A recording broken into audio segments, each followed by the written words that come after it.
Hello friends, welcome back to our channel. நீங்கள் பார்த்தீங்கன்னா வந்துட்டு முத்து எப்படியோ கண்டுபிடிச்சிடுறாருங்க. மீனாக்கு வந்துட்டு இந்த மாதிரி வண்டியெல்லாம் கண்டுபிடிச்சி சூப்பராக கொடுக்குறாங்க. ஆனால் வந்து வீட்டில் எந்த பிரச்சனையும் வரக்கூடாது அப்படிங்கிற ஒரு காரணத்துக்காக வந்து அருண் பேர் வந்துடணும் அப்படின்ட்டு அவர் வந்து எல்லா உண்மையும் கண்டுபிடிச்சிடாரு. அதை என்ன சொல்கிறது, என்னமோ சொல்லுவாங்கள்ல, வெள்ளம் திங்கிறது ஒருத்தன், விரல் சூப்புறது ஒருத்தன் அப்படிங்கிற மாதிரி நடந்துச்சுல, அந்த மாதிரி தான் இப்போ முத்து கதை போயிட்டுருக்கு.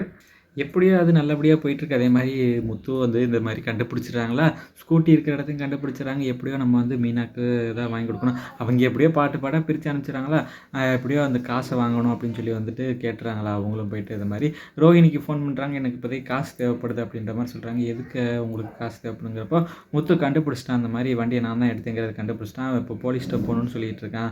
நான் போலீஸ்கிட்ட போகக்கூடாது, மாட்டக்கூடாதுன்னா நீ தான் இப்போ காசு கொடுத்தாகணும் அப்படின்னு சொல்கிறப்போ எவ்வளோ வேணும், 50,000 வேணும் அப்படின்னு கேட்குறாங்களா. 50,000 இப்போ கொடுக்க முடியாது அப்படிங்கிறப்போ, அப்போ நான் உன் பேரை போலீஸ்கிட்ட சொல்லிடுறேன் அப்படின்னே, சரி நான் ரெடி பண்ணி கொடுக்குறேன் அப்படின்ற மாதிரி சொல்கிறாங்களா. போயிட்டு அவங்க போய் மனோஜ்கிட்ட கேட்டுக்கிட்டு இருக்காங்க. மனோஜ் வந்துட்டு 50,000மா, இப்போல்லாம் 50,000 கொடுக்க முடியாது அப்படிங்கிறாங்க. குடு மனோஜ், எனக்கு தேவைப்படுது அப்படின்னு சொல்லி அவங்களும் பேசிக்கிட்டு இருக்காங்களா.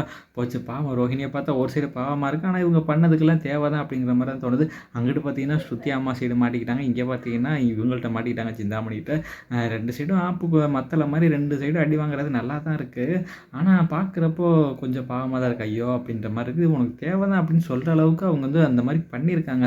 அந்த அளவுக்கு பண்ணுறாங்களா. மனோஜ்கிட்ட கேட்குறப்ப அவங்க இவ்வளோ தான் இருக்குது அப்படின்னு சொல்லி கொடுக்குறாங்களா.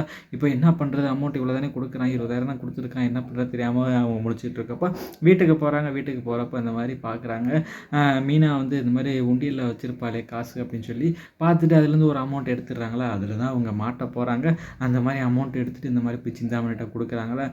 தெரியாத மாதிரி போய் கொடுத்துட்டு அவங்களும் இந்த மாதிரி அமௌண்ட்டை முத்துவெல்லாம் பார்த்து பேசி இந்த மாதிரி எல்லாத்தையும் கரெக்ட் பண்ணி கொடுத்துறாங்களா. முத்துவும் அந்த அமௌண்ட்டை வாங்கி பார்க்குறப்போ இந்த மாதிரி உண்டியலில் ஃபஸ்ட்டு அவங்க அமௌண்ட் போடுறப்போ அந்த மாதிரி முத்து மீனா பேர் எழுதி போட்டாங்களா. அந்த நோட்டு வந்து ஃபஸ்ட்டு பார்க்குறாங்க. முத்து பார்த்ததும் இது மீனா நாங்கள் சேர்த்து வச்ச பணமாச்சு, எப்படி சிந்தாமணி கை கிடச்சிச்சு, இந்த இந்த இது எங்கேருந்து எடுத்துகிட்டு வந்தீங்க அப்படின்னு கேட்குறப்போ, இது வந்து அவன் வந்து இந்த மாதிரி இதில் எடுத்துகிட்டு வந்தான் அப்படிங்கிற மாதிரி, பேங்க்கில் போய் எடுத்துகிட்டு வந்தான் அப்படிங்கிற மாதிரி சொல்கிறாங்களா.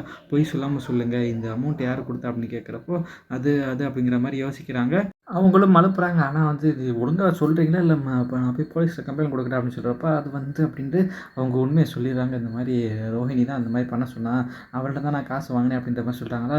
டக்குன்னு வந்து கடுப்பாயிட்டு போயிடுறாங்க. போயிட்டு இந்த மாதிரி போய் வீட்டில் போயிட்டு பரவாயில்லம்மா வெளில வாங்க அப்படிங்கிற மாதிரி சத்தம் போட்டுட்ருக்காங்க. எல்லாம் வந்துட்டு என்னடா சத்தம் போட்டுட்ருக்கு அப்படிங்கிற மாதிரி, வேறு சும்மா எப்போ பாரு எல்லாரையும் ஏலம் போடுற மாதிரி கூப்பிட்டுக்கிட்டே இருப்பான் அப்படின்னு சொல்லி மனோஜ் வராங்க. என்னடா உனக்கு பிரச்சனை அப்படின்னு கேட்குறப்ப அண்ணாமலை எல்லாமே வராங்க.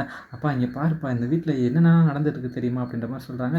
என்னடா நடக்குது அப்படின்னு கேட்குறப்போ, இவன் தான் ஓடுகாலி, இவன் தான் திருடு பையன் நினச்சா இவன் கூட வந்திருக்க பொண்டாட்டி இந்த பாலரமாவும் நல்லா இந்த வேலையெல்லாம் பார்த்துக்கிட்டு இருக்கு அப்படிங்கிற மாதிரி சொல்கிறாங்களா.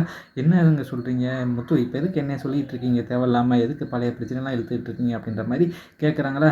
அவங்க கேட்குறப்போ அவன் மீனா போய் அந்த சாமி ரூமில் போய் உண்டியில் கொஞ்சம் பாரு அப்படிங்கிறப்போ எடுத்து பார்க்குறாங்க. பணம் கொஞ்சம் கம்மியாக இருக்குது. ஐயோ அப்படிங்கிற மாதிரி ரோஹிணி மாட்டிக்கிட்டோமா அப்படின்ற மாதிரி யோசிச்சுட்டு இருக்காங்க. எங்கே இதில் பணம் கம்மியாக இருக்குங்க அப்படின்ற மாதிரி சொல்கிறாங்க. அதான் மீனா, பணம் கம்மியாக இருக்குது, அது யார் எடுத்திருக்கா தெரியுமா, நம்ம வீட்டில் இருந்தால் ஒரு ஆள் எடுத்திருக்காங்க அப்படின்ற மாதிரி சொல்கிறாங்க. என்னங்க சொல்கிறீங்க அப்படிங்கிறப்போ, எப்படி கண்டுபிடிச்சேன்னு கேட்குறாங்களா. இந்த பார் அப்படிங்கிறப்போ, என்னங்க இது நம்ம போட்ட நோட்டுங்க, என்னங்க இது அப்படின்ற மாதிரி சொல்லிட்டு இருக்காங்களா. இது எடுத்தது யார் தெரியுமா, பாலரமா அப்படின்ற மாதிரி சொல்கிறாங்க. என்னங்க சொல்கிறீங்க அப்படின்னு கேட்குறப்போ, ஆமாம் அப்படின்னு சொல்லி உன் வண்டியை தூக்க சொன்னது இந்த பாலரமா தான் அப்படிங்கிற மாதிரி கேட்குறாங்க.